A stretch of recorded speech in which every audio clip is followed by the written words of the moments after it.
সূর্য যখন অলির পাশে বসে বসে বলছিল, অলিমা চোখ খোলো, দেখো জয়ী এসেছে। সূর্যের মুখে অলি নামটি শুনে ওই তখন মনে মনে বলে যে, বাবা হিংস্রকুটিকে অলি নামে ডাকি কেন? হিংস্রকুটি, তুমি তাড়াতাড়ি সুস্থ হয়ে যাও, তোমার কাছ থেকে সবকিছু জানতে হবে।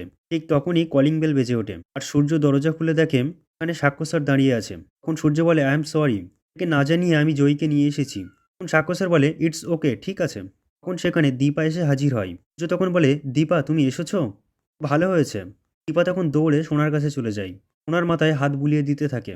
অন্যদিকে দীপার বল কাকিয়ার মাথায় গিয়ে লাগাই। দীপ তো প্রচণ্ড ভয় পেয়ে যায় আর তার দাদুভাইকে বলে, কি হবে দাদুভাই?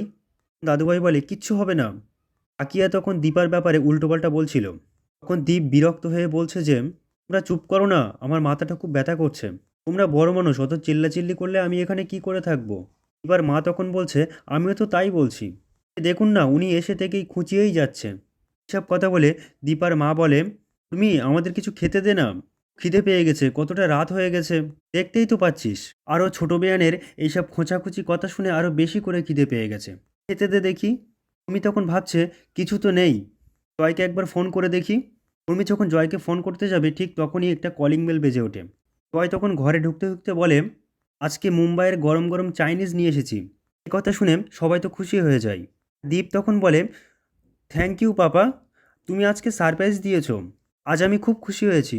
ফর দ্য বেস্ট পাপা, আজ আমরা সবাই মিলে মুম্বাইয়ের চাইনিজ খাবো। অন্যদিকে দীপা যখন অলির মাথায় হাত বুলিয়ে দিচ্ছিল তখন অলি কমফোর্টেবল ফিল করছিল আর বলছিল যে, চারুই আমার মা। বাবা তুমি খুব তাড়াতাড়ি চারুকে বিয়ে করে নাও। এই কথা শুনে দীপা খুব কষ্ট পেয়ে যায় এবং দৌড়ে সেখান থেকে বাইরে বেরিয়ে আসে আর অঝোর নয়নে কান্না করতে থাকে। তখন পিছে পিছে চারু দীপার কাছে আসে।